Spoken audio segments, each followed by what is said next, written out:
Alam nyo mga kababayan, hindi na rin nakakapagtaka kung bakit sinabi ni Tito Sen na moro-moro lamang po itong investigasyon na ito at bogus lamang itong investigasyon na ito. Kasi mga kababayan, biruin nyo, may binabanggit sila na tao daw ni Tito Sen na tumanggap ng pera. Eh yun palang pinapangalanan nila na Mark, na tao daw ni Tito Sen, eh matagal na po palang wala na sa mundong ito. 2015 pa mga kababayan. Anyway, eto i-play po natin. Kasi sabi po dito, Senator Tito Sotto tinawag na bogus at destabilization ang flood control hearing ng Cayetano faction mga kababayan. Ito i-play po natin. Kung ilarawan ng Gatchalian Bloc ang naging flood control hearing ng Cayetano faction sa Senado ngayong araw. Pumalag din sila sa...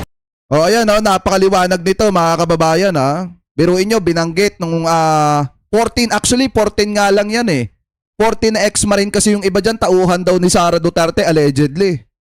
Biruin nyo mga kababayan, itong mga ex-marine na ito, binanggit ang pangalan ni Senator Loren Legarda pero hindi inimbestigahan ni Rodante Marcoleta. Testimonya ng mga tanging resource persons na sumipot sa hearing. Ang detalye sa agenda report ni Dexter Ganibe ng Abante. Tinawag ni Senator Tito Sotto ang nangyaring hearing kanina na isang bogus investigation and aid of destabilization. Muli rin niyang tinanggi ang aligasyon ng tinaguriang Maleta Boys na naghayag kanina na naghatid sila ng 5 maleta na naglalaman ng pera sa kanyang tanggapan sa Baklaran noong 2024. Paglilinaw ni Sotto, hindi siya senador mula 2022 hanggang 2025. Tama! Kaya wala siyang anumang flood control project. Yun nga nakakapagtaka mga kababayan Bakit kaya nila in-implicate dito si Tito Sen? Si Tito Sen nga, di ba, naging senator po yan nung May 12, 2025. Nung midterm election dahil nga nanalo siya. Pero bakit kaya mga kababayan pilit idinadawit sa flood control itong si Tito Sen? Di ba doon pa natin sinasabi mga kababayan na hindi po talaga kurap yan. At hindi nga yan, ni kumuha nga ng driver mga kababayan at bodyguard, hindi niya ginagawa ni maglagay nga ng 8, tama po ba? 8 o 7 sa kanyang sasakyan na plaka, hindi po niya ginagawa. Kaya nga mga kababayan para sa akin, hindi po talaga kurap yang si Tito Sen. At doon pa lang sa aligasyon na ibinabato ng mga ex-marine mga kababayan, isang malaking kalokohan po talaga yan. Nabanggit din ang kanya umanong EA na nagngangalang Mark. Pero sabi ni Sotto, 2015 pa sumakabilang buhay ang kanyang EA na Mark ang pangalan. Marinding tinanggi ni Senador Erwin Tulfo ang aligasyon ng Maleta Boys na nag-deliver sila ng 2 beses sa kanyang bahay sa Green Hills. Definitely, it's a lie, a blatant lie. Kasi nga, hindi lang masagot anong purpose pa. Saan nang galing yung sinasabi nila 1, 2, 3, 4, 5, whatever the maleta is. I wasn't listening. What is the purpose? Sabi ni Tulfo na mula 2022 hanggang 2025 ay wala siya ni isang flood control project na siyang sentro ng investigasyon kanina. Kaya pinag-aaralan na ng kanyang kampo ang pagsasampa ng kasong kriminal. Question din niya. Nako, may kaiyak ba kababayan na itong mga bata ni Vice President Sara Duterte allegedly? Diba? May kaiyak tong mga to. Kasi biruin nyo nagsalita na rin ng NBI dito na may mga kamag-anak itong mga ito na lumapit sa NBI at sinasabi na hindi pa nakiklaim yung 5 million pesos na pangako po sa mga ex-marine na ito. Diba? Hindi pa daw nakiklaim. Yung ipinangako ni Mike Defensor na 5 million pesos bawat ulo. Kaya nga sa totoo lang mga kababayan, luging-lugi sila sa laban na ito. Bakit? Kasi kung hindi nila makukuha yung 5 million na ipinangako sa kanila, bago makakasuhan pa sila at makukulong pa sila lang din ang talo dyan. Kung bakit hindi nabanggit ng umano'y ex-Marines ang mga pangalan na Senator Loren Legarda at magkapatid na Senators Mark at Camille Villar na nakalagay naman sa kanilang sinumpang salaysay noong February. Nabanggit ba yung Senadora Loren Legarda at 2 bilyar? Nabanggit kasi noong una Hindi. Wala sir, wala. Hindi! Wala! Wala sir. Diyos ko, kawawa. Imposible naman kasi may kopya ako Pwede ko ipakita sa inyo na nasa listahan si Senadora Loren at saka yung 2 bilyar. Nakaw! Bakit kami lang ni Tito Sotto? Itutuloy daw ni Senator Erwin ang kanilang flood control hearing sa susunod na linggo kung saan imbitad. Tsaka alam nyo pa mga kababayan yung nakakatawa dyan, di ba nung nagsalita na si Amy Marcos kanina dun sa hearing na Moro-Moro, dyan po sa Senado, meron silang meron silang ipinakita mga litrato nung ex-marine mga kababayan. Ito. Yan. may ipinakita silang litrato na kung saan sinusubukan ni Aiming i-implicate mga kababayan si Presidente ano po na gustong palabasin na nadelibera ng pera.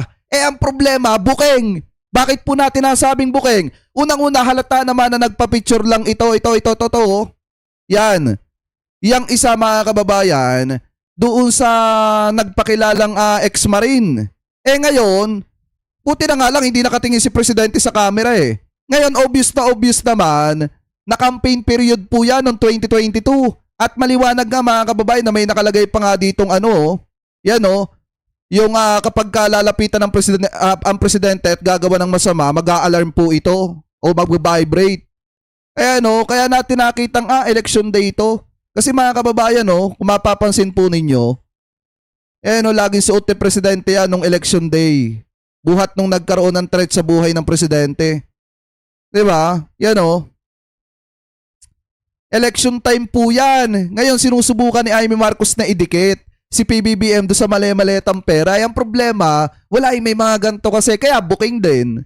Kaya nga sa totoo lang mga kababayan yung hearing kanina, yan po talaga ay ginawa, mga kababayan para sa akin ginawa po yan para talaga punteriyahin yung nasa minority.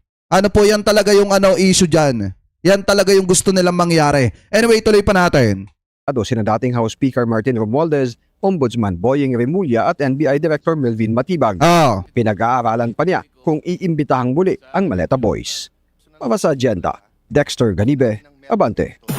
Diba? Kaya nga mga kababayan, kung titingnan pa natin yung dagdag na statement na inilabas po kanina lang ni Senator Erwin Tulfo, maliwanag naman yung naging pahayag niya dito Sabi niya po mga kababayan, ito basahin po natin malaking kasinungalingan ang mga naging paratang ni Bernard Agumban, isa sa mga nagpakilalang 18 ex-Marines sa ginanap na bogus Blue Ribbon Committee hearings.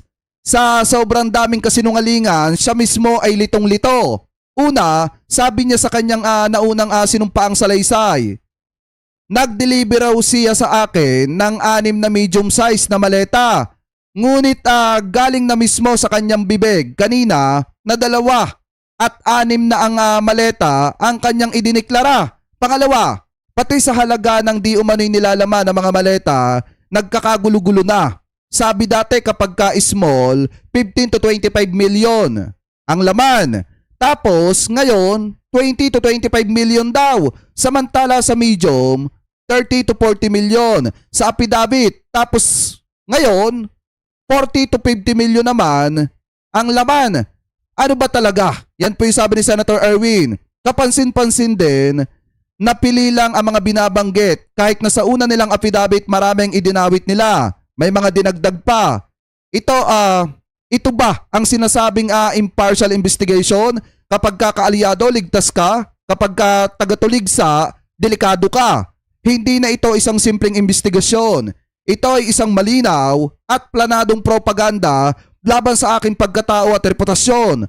Walang puwang sa Senado ang fake news at trolls. Sana nag-FB live na lang kayo. Yan po yung sabi ni Senator Erwin. Kaya nga nasabi niya dito, quote-in-quote mga kababayan magkita-kita tayo sa lehitimong Blue Ribbon Committee hearing.